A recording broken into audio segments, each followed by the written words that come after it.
የወጀቡ አዛዥ የተራራው ሰሪ የሸለቆ ጌታ ለጨለማው መሪ የማዕበሉ አስማች የመብረቁ ንጉሥ አንተ ነህ የኔ አባት የእስራኤል ፉኝታ አጋጥሞታል። መርከብ ተሰባብሯል። በእነዚህ ቻሌንጆች ውስጥ በእነዚህ ማዕበል ውስጥ ግን እግዚአብሔር ወደ አየለት ነገር ላይ እየሄደ ነው።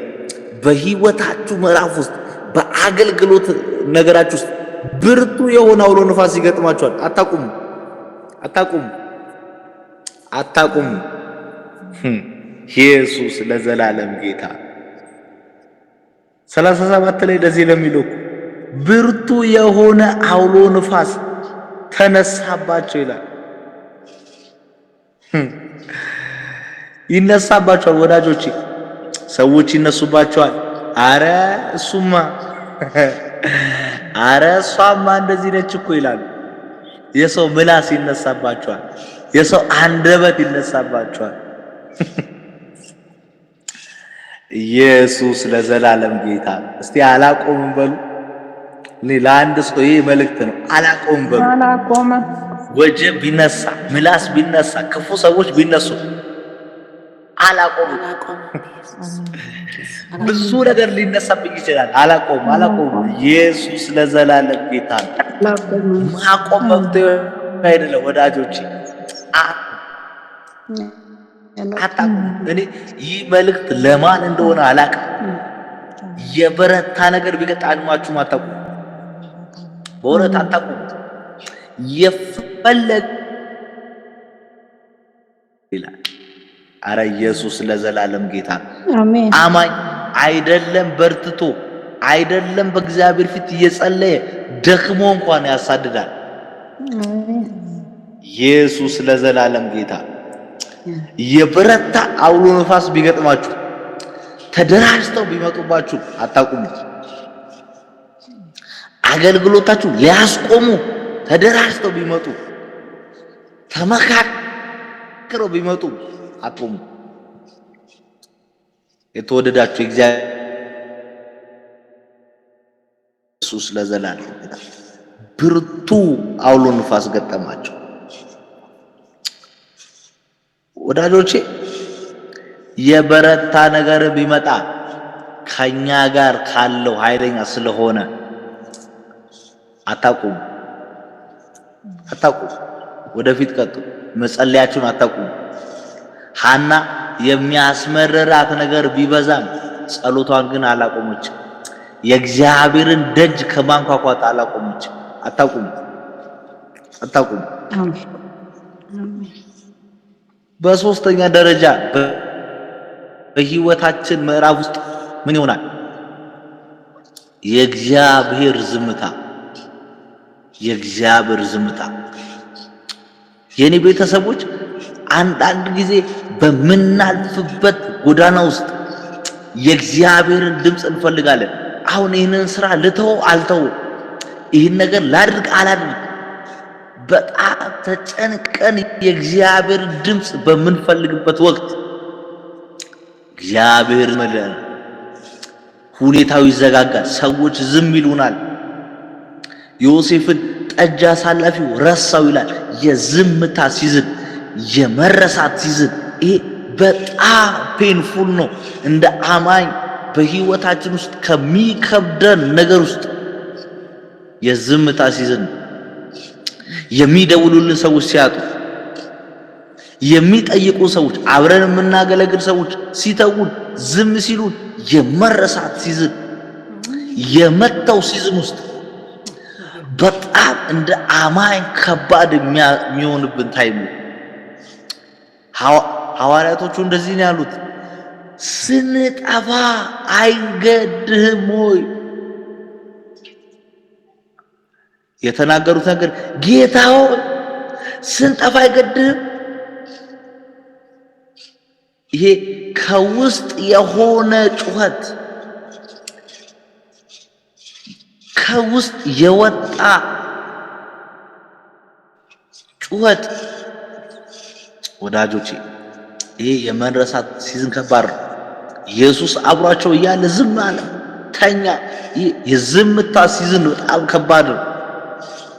እንደ አማኝ የዝምታን ሲዝን መረዳት አለብን።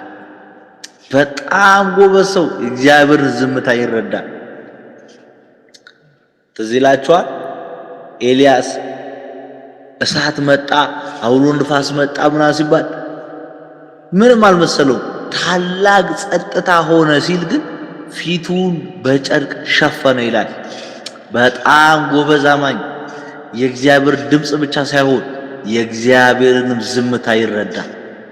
ኢየሱስ ለዘላለም ጌታ፣ ኢየሱስ ለዘላለም ጌታ። እግዚአብሔር ለካ በሆታ በየሆነ ነገር ብቻ አይደለም የሚሰራው፣ በዝምታ የሚሰራ ኢየሱስ ለዘላለም ጌታ፣ ኢየሱስ ለዘላለም ጌታ። አሰራር ልዩ ልዩ ነው። ኢየሱስ ለዘላለም ጌታ። የእግዚአብሔር ዝምታ እኛ አማኞች በጣም ጥሩ ነው። የእግዚአብሔርን ድምፅ መስማት ጥሩ ነው። የእግዚአብሔርን ነገር መፈልግ ጥሩ ነው።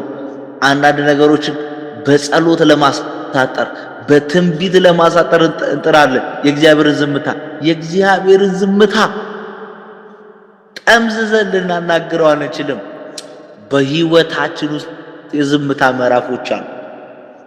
የዝምታ ምዕራፎች አሉ። እግዚአብሔር ዝም ቢልበት እያየ አታይም ወይ እያላችሁ እንደ ዕንባቆም እስከ መቼ ብንልባቸው ታይሞች አሉ። የህይወት ምዕራፎች የተወደዳችሁ በዝምታ እግዚአብሔርታ መረዳት አለብን።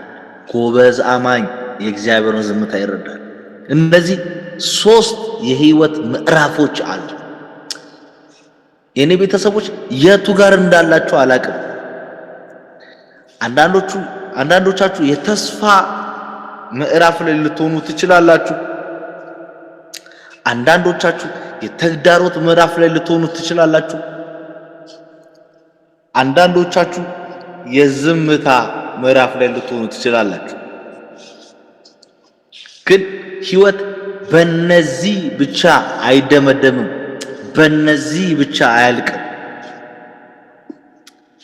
አራተኛና የመጨረሻው ግን እግዚአብሔር ወደ ተናገረውና ወዳየው ነገር መድረስ ይሆናል። መጽሐፍ ሲናገር ይላል ሁሉም በደህና ደረሱ ይላል። ወዴት? ጌርጌሴኖን ማዶ ያላቸው ነገር ማዶ ስራ ያለበት ነገር ጋር ወደዛ ነገር እንዲደርሱ ወደዛ ነገር እንዲሄዱ እግዚአብሔር ወዳያችሁ ነገር ጋር ትሄዳላችሁ። አሜን። እግዚአብሔር ወደ ተናገራላችሁ ነገር ላይ ትደርሳላችሁ። አሜን። ይህን ብዬ ልጨርስ። የኔ ቤተሰቦች በጣም እንደሰማችሁኝ ተስፋ አደርጋለሁ። ህይወት እነዚህ 4 ምዕራፎች አሉ። እነዚህ 4 ነገሮች አሉ። በደንብ እንድንረዳ ስለምፈልግ እደግመዋለሁ። የመጀመሪያው የተስፋ ምዕራፍ ነው። በተስፋ የምንጀምርበት ነው። ሁለተኛው የተግዳሮት ሲዝን አለ። ሰልፍ የሚበዛበት ሲዝን፣ ውጊያ የሚበዛበት ሲዝን። ዳዊት እንዳለው የሚያስጨንቁኝ ምንኛ በዙ ያለበት። ሶስተኛው ደግሞ የመረሳት ዝም ማለት የመተው ሲዝን ነው። በአራተኛው ምዕራፍ ግን እግዚአብሔር ወዳየንና ወደ ተናገረልን ምዕራፍ የመድረስ ነው። አሜን። ጌታ የተባረከ ይሁን።